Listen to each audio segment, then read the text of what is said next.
So in theory, we have stories for children. In reality, our stories are for everybody with a particular appeal to children of whichever age you are. Now, tonight we have with us, you can tell who's the storyteller by the magnificence of his shirt and waistcoat and the woodland background. But please, could you put your hands together and welcome Mike Facherty, which I always mispronounce because I never ask him how to pronounce it. That's all right. I'm not bothered. It's Mike Facherty. Faculty, I thought it was. I'm going to try that again, one more time, but so I don't sound so hesitant. Could you please put your hands together and welcome Mike Facherty? Oh, thank you, everybody. Really happy to be here tonight. John invited me along. I've got a few stories. I hope that'll be okay, because that's what we're here for. My first story is about me. Why not? When I was a bit younger, I lived in a little cottage and I had a big garden. And in the back of the garden, hiya, Louis. At the back of the garden, I had an orchard of plum trees. Now, I like plums. They're great. You can make plum crumble, plum jam, plum duff. But it was the day before my birthday. The next day I was going to be 70. Quite an important birthday. Quite a while back that was, obviously. And I thought, for my birthday, I really want an apple cake. And I thought, but I've only got plums. So I know what I'll do. And I got a big basket of plums. And I went off to see if I could swap them for some apples. And I walked off down the road. The first place I came to, there was a young woman in the yard, and she had poultry everywhere. She had hens, she had geese. I said, oh, hello, I wonder if you've got any apples I could swap for my plums. And she said, no, I haven't got any apples. I love some plums, though, because then I could make some plum jelly to go with my goose. I said, well, I'll go on. Doesn't matter. You can have my plums. I thought I'll just have plum crumble tomorrow. She said, I can give you a big bag of feathers to swap for your plums. And she gave me a big bag of feathers. I thought, well, thank you very much. And I thought, well, I really wanted to swap my plums for apples, but I've got feathers. And I walked on down the road. And the next place I came to, there was a man and a woman. They were having a right Barney.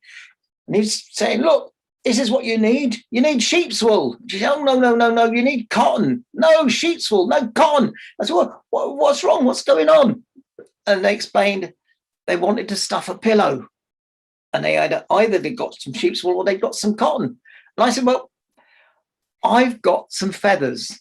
I'll give them to you and you can stuff your pillow with feathers. That's the best thing. And they agreed that was a good idea. So they took my feathers. They said, we must give you something. I said, oh, no, it doesn't matter. I can go home and I'll make a plum crumble. And they said, no, look, we've got this gorgeous garden full of flowers. And they quickly picked a flower here, a flower there, a flower. And they had this beautiful bunch of flowers. Gorgeous they were. And I carried on walking because I thought, well, maybe I can swap them for something. But in my head, I was thinking, I wanted an apple cake, but I got feathers. And then I got flowers. And I came across this young man looking really sad. And I said to him, well, what's wrong? And he said, I'm just on my way to see my girlfriend. And I said, well, I thought you'd looked happier then. He said, yeah, but I bought her 2 beautiful green ribbons and I've lost them. I can't find them anywhere. And I haven't got time to go and buy her anything else. I've got some money, but I've got no time. And I said, look, I'll tell you what, I've got this beautiful bunch of flowers. You have them. And you can give them to your girlfriend and she'll be happy. He said, oh, that's a great idea. He said, let me give you something for him. I said, no, I don't want anything. He said, no, look, let me give you a little bag of coin. It's not a lot, a little bit though. I said, well, all right then, thank you. And I took the coin. I thought, wow, that's weird, isn't it? Because I really wanted apples, but I got feathers. And then to swap the feathers, I got flowers. And now I've swapped the flowers and I've got a bag of coin. Perhaps I can buy some apples. I was walking along the road carrying on. And then I heard a little boy crying, oh, whoa, what's wrong? What's wrong, my lovely? And he said, I'm so hungry. We've got no money. We can't get any food. I'm so hungry. His mum came out and said, you be quiet. Look, be quiet, be quiet. And I said, look, it's all right. Because look, I've got a little bag of coin. You can't see it, but I've got a little bag of coin. You have that and you'll be able to buy some food.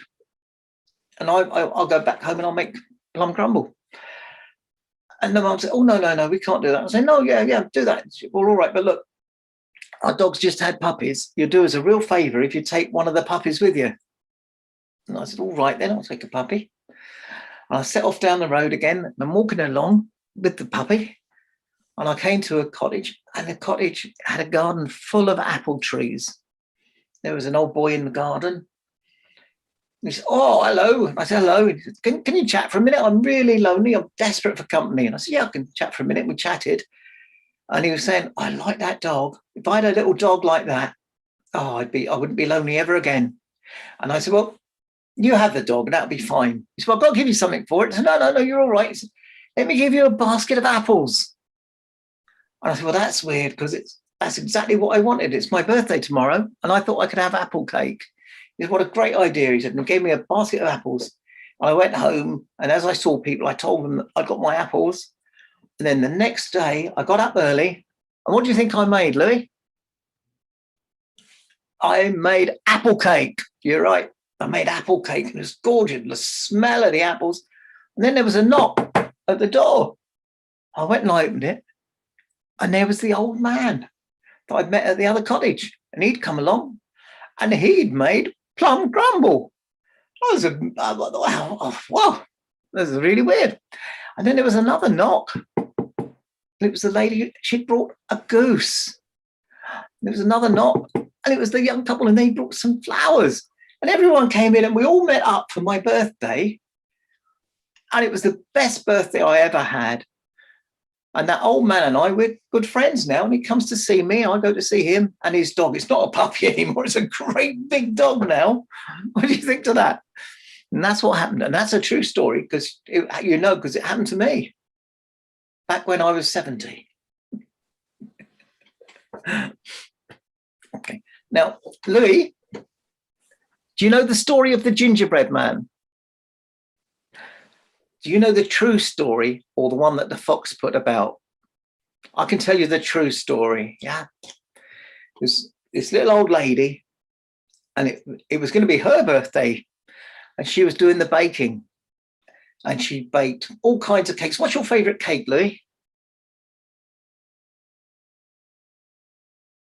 What's your favorite cake? Chocolate cake. Chocolate cake. She made chocolate cake. John Rowe, what's your favorite cake?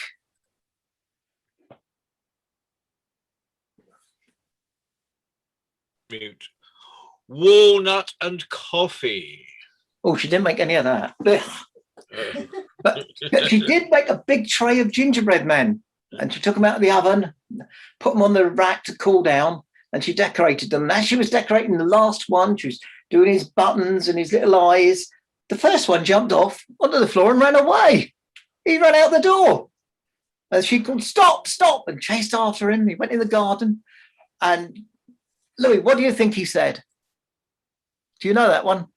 What should I say? Run as fast as you can. Run as fast as you can. You can't catch me on the gingerbread man. You can't get me because I'm a gingerbread man. He said, run as fast as you can. You can't catch me. I'm the gingerbread man. He was right. She was an old lady. She couldn't catch him. And he ran out the garden. He ran along the road. And in the field, there was a cow. John, what noise does a cow make?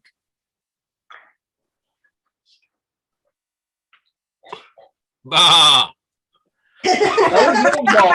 Louis, you sort him out. Louis, what noise should a cow make? That's a sheep. That was a sheep, wasn't it?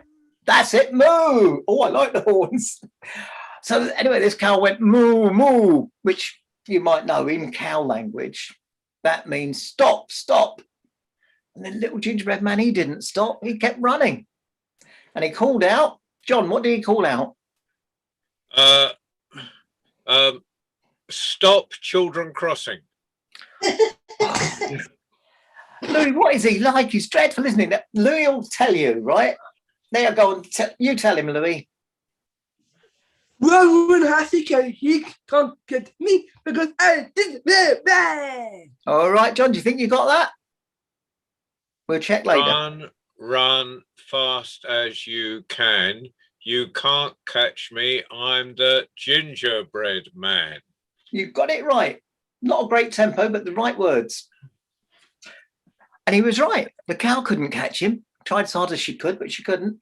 And then the gingerbread man, he kept running. He ran past another field. And what was in that field? Can we see it? Yes, the horse. It was a A horse. horse. Louis, shall I risk asking John what noise it makes, or do you think he'll get it wrong? I'll ask him. He can try it, I think. I'll try him then. I go on then, John. What noise does a horse make? Arr, arr, arr. He's got it wrong again. That's a dog makes that noise. What? Come on, Louis, put him right. Oh, that's it. And the horse went, nee, nee. And do you know what that means in horse language? Does anyone know? Dog, dog. You're right. John had his hand up, but you were too quick for him. It means stop, stop. And the gingerbread man, he didn't stop. Now, you and I, we both know, we all know, don't we? There's no way in this world a gingerbread man can run faster than a horse. But he did. In this story, he did. He shouted out. Who's going to tell me? Run fast as you can. You can't catch me. I'm a gingerbread man. Absolutely right. And he was right. The horse couldn't, not even a horse could catch him. It was amazing. And then he ran on, and on the road there was a dog. A dog. And come on, guys, together. What did the dog say? Come on. Try it. Oh, okay, dog. Meow.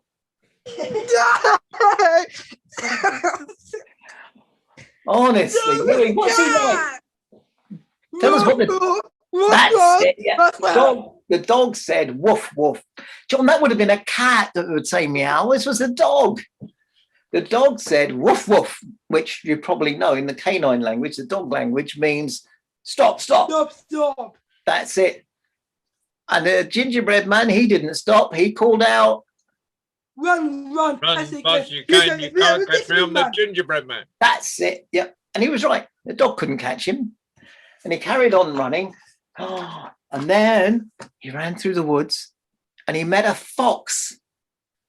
Now, you know what foxes are like in stories. They're all sly, aren't they? Yes. And the fox didn't want him to stop. The fox said, hello, old gingerbread man fellow. Would you like to come back to my place to be to have lunch?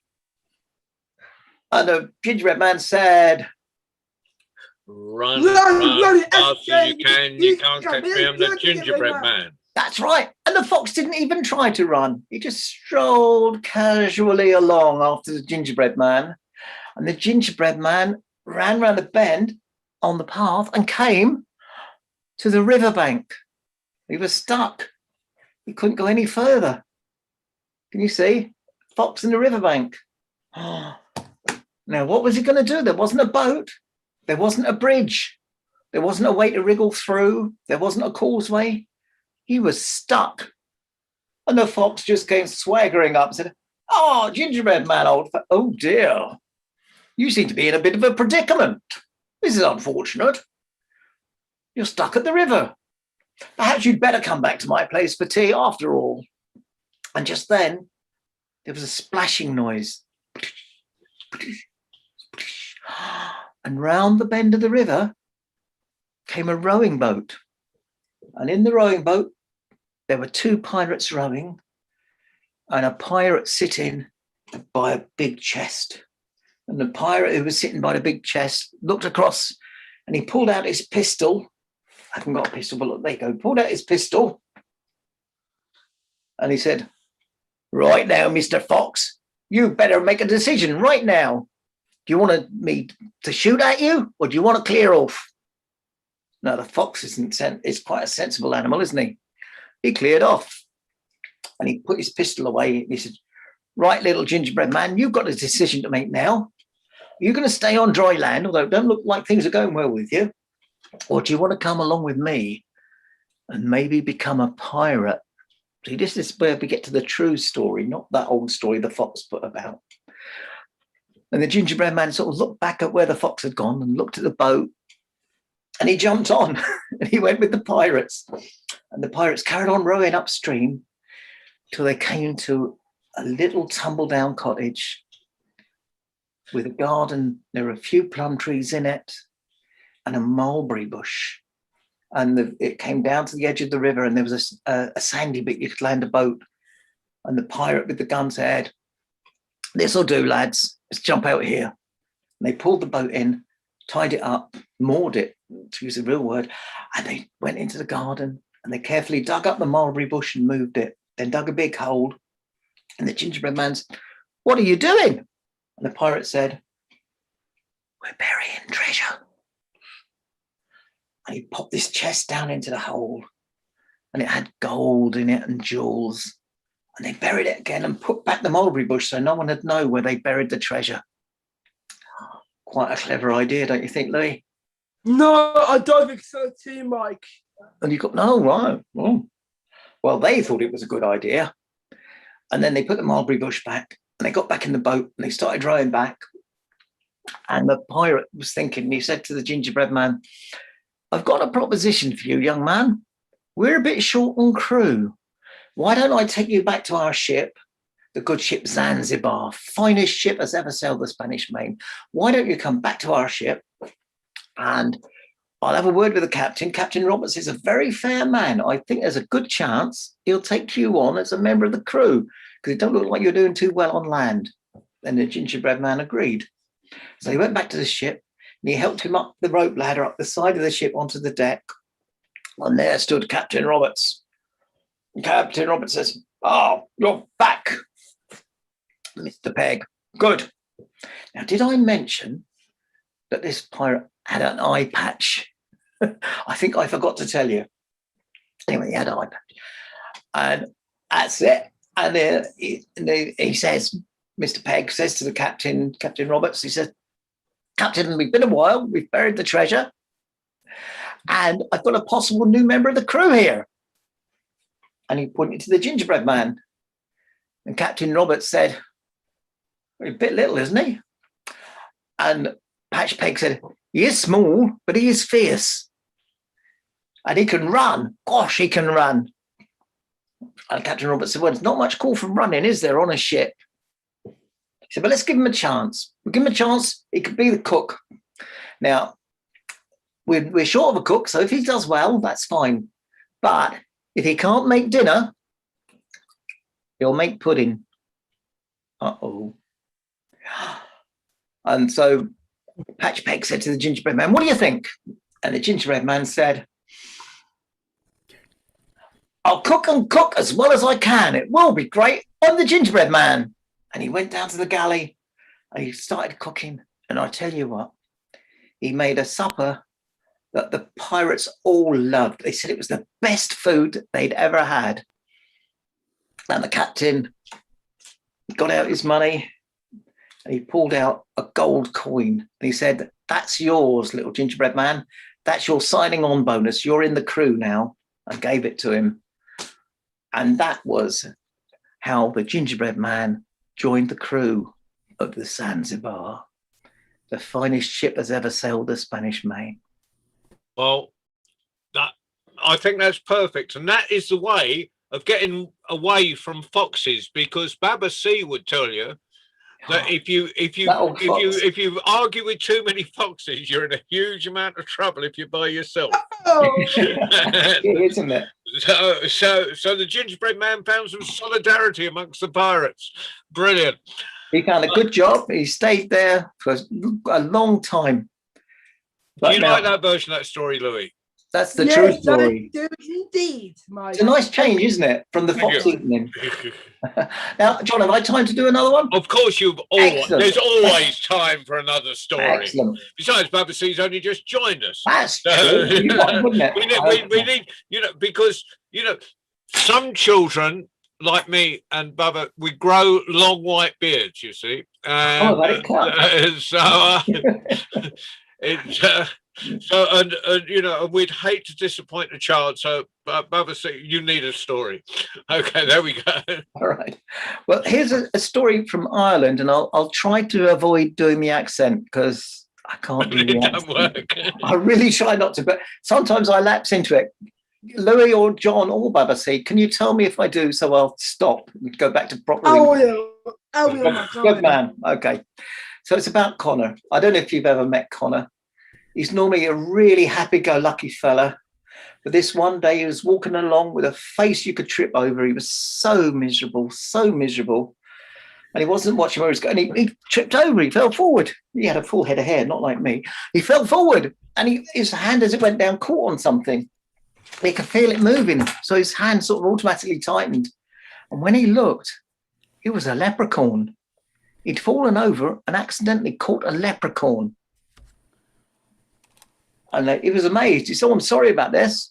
And the leprechaun said, no, you've caught me. You've caught me under the rules. You've caught me. I've either got to trick you out of it or I've got to give you all my treasure trove. So I've got to give you my crock of gold.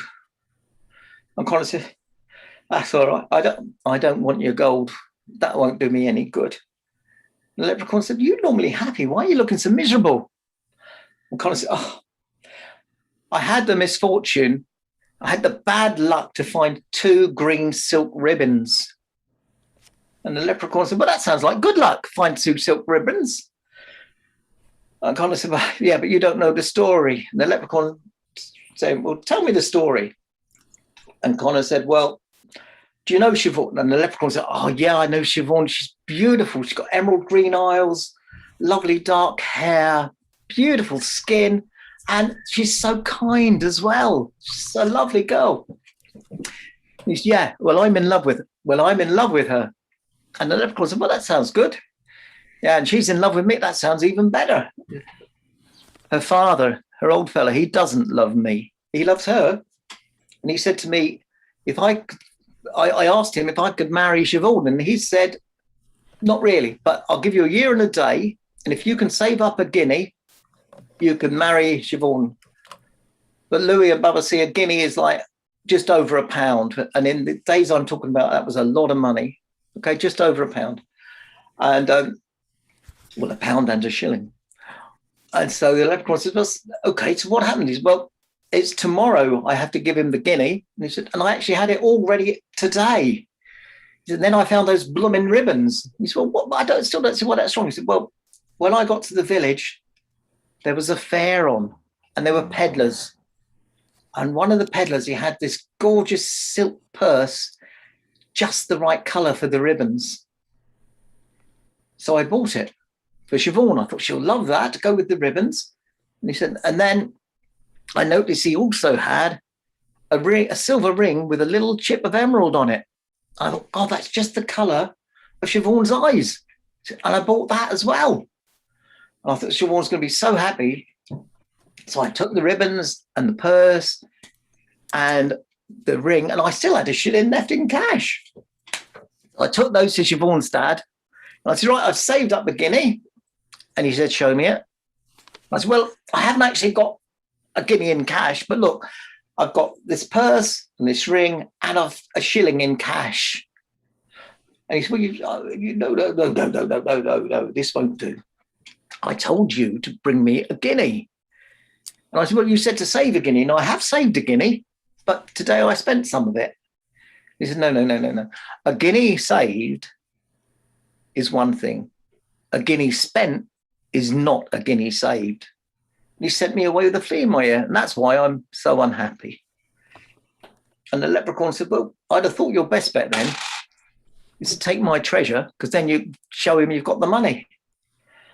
And Connor said, "But I don't like to take your treasure." And the leprechaun said, "Well, the rules that are laid down by the she are either you get my treasure or I have to trick you out of it." And Connor said, "Well, couldn't you just give me a guinea of your treasure, just one guinea?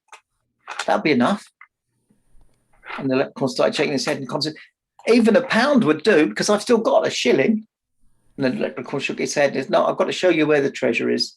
So he took him to a field of wheat, and he pointed to one stalk and said, that's where my treasure is, under that stalk. So Connor said, well, that's good, but I haven't got a spade with me. What's going to happen if I go to get the spade?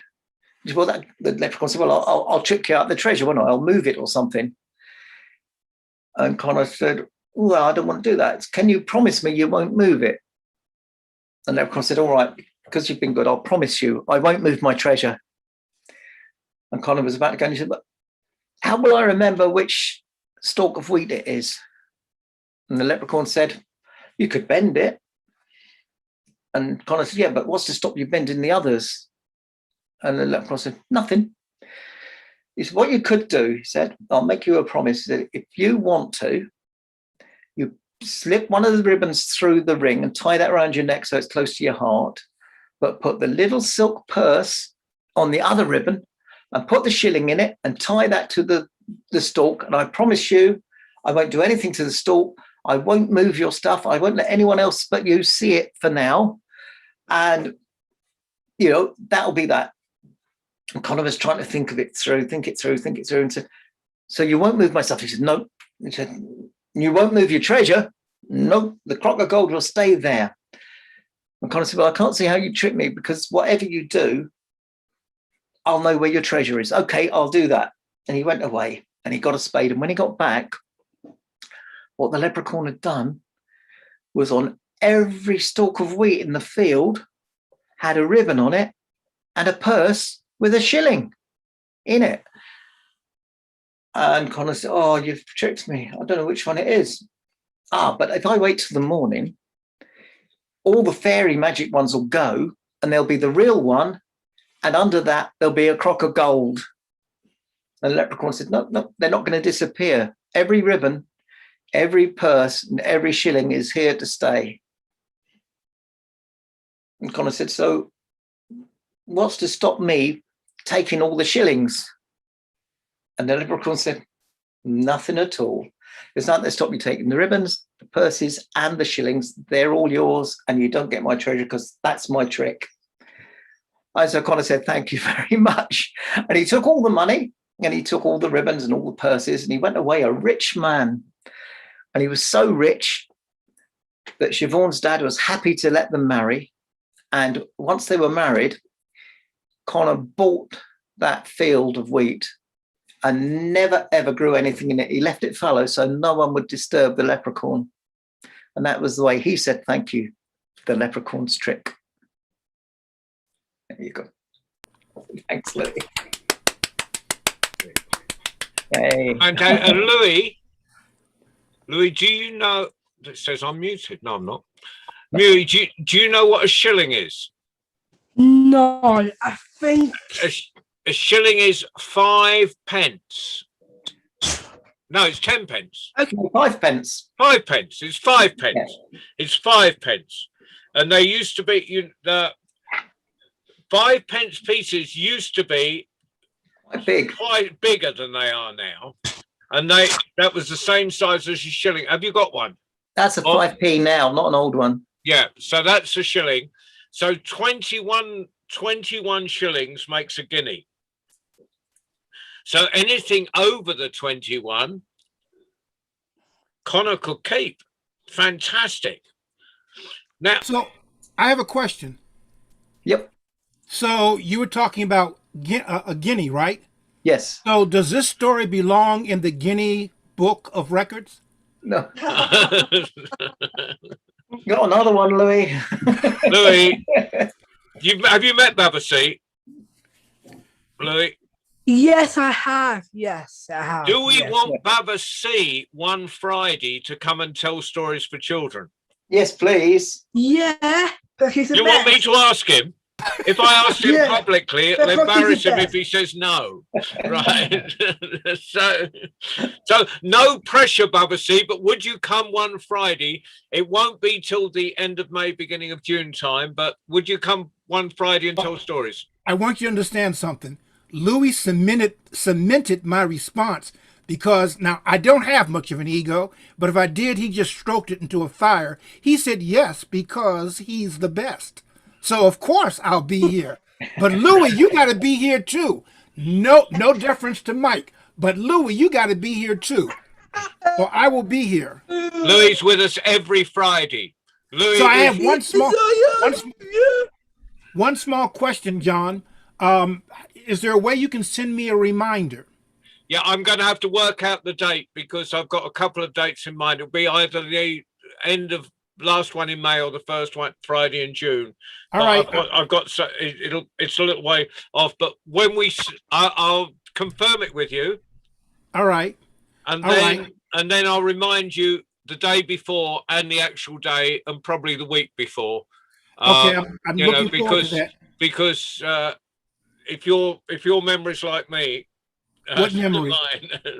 What memory? He says. Oh, Okay. one last thing. I'm going to have to dodge out on you guys in a moment. I have a 2:00 that I can't get out of. I mean, I have a 2:00 that I can't get out of. So I'm going to have to leave in a few minutes. Well, we're just about finished here. Mike, have you? I was going on as if you had finished your stories. Have you finished your stories? I had more, but I'm happy to actually. Oh no, Mike, you've got 10 minutes. You've got 10 minutes. Okay. Now, Louis, did you love the stories? Yes. If you did, can you make a heart with your hand like that? John, you could as well. Yep. Papa C, you're gonna. Yep, we got it. Then blow through your hearts hard as you can, and I'll suck through mine. Then rub my hands together. Oh, wow! The gingerbread man's coin come back to us. We've got his coin. Well, better in your hand than on his foot. Well, yeah. That was another bad one. Yeah. Do we want another? We want another story, don't we, Louis? Yep. Yes, we are, John Roy. Yes, we Okay. are. Well, I tell you what, as I've got coins here, I'll tell the story about Jack. Yeah, little Jack story. Now, Jack had a bit of a reputation for being a fool.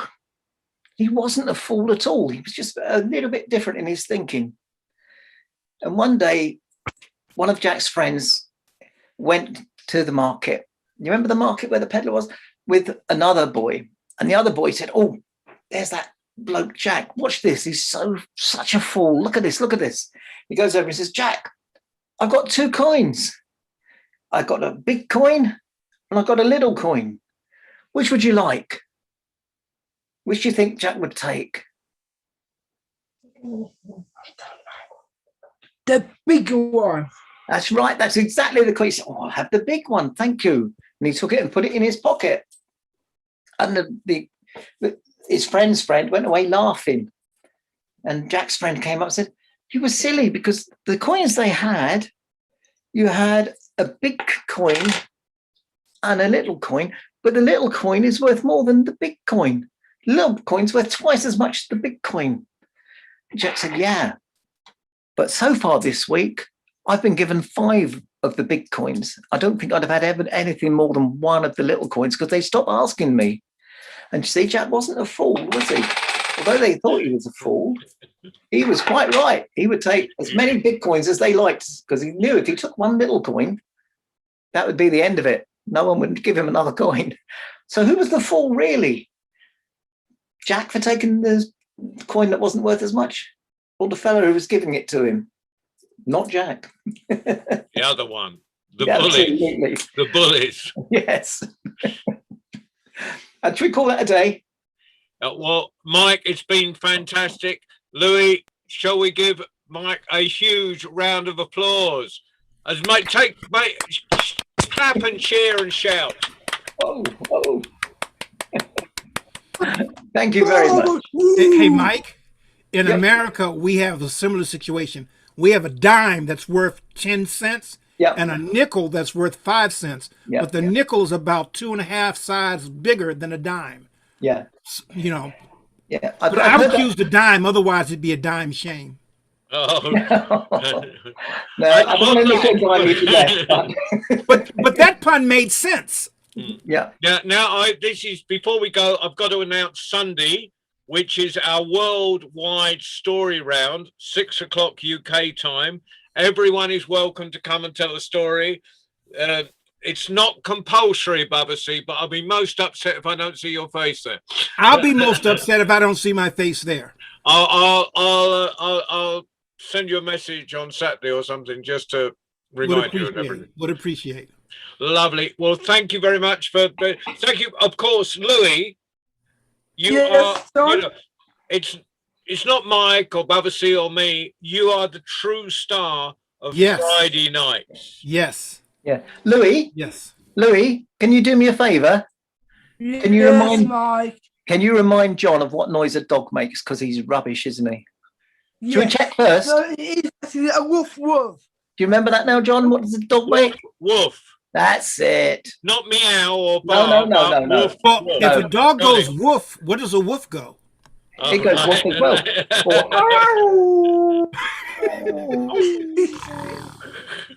Right. Okay. Bye, Louis. Bye, Mike. Bye, Bye, John. Babasi. Bye. Until the next time. Until Sunday. See you Bye. then. Yeah. Louis, you're the best. Bye, Annie. Bye. Right. Thank you, Ali, for driving the bus. If Oh, anyone thanks, Ali. if anyone wants to drop something into Mike's hat, he would appreciate it because, as you see, he's starving. Okay, John. Barely keeping body and soul together. Okay. Thank you, bye. Mike. Thank you, Babasi. Thank you, Louis. Hey, John. Mike, you're the best. Cheers, Babasi. I enjoyed your story. Bye, Thank Annie. you. Nice. Bye again. Bye, Louis. Bye. Off we go. Yeah. Now.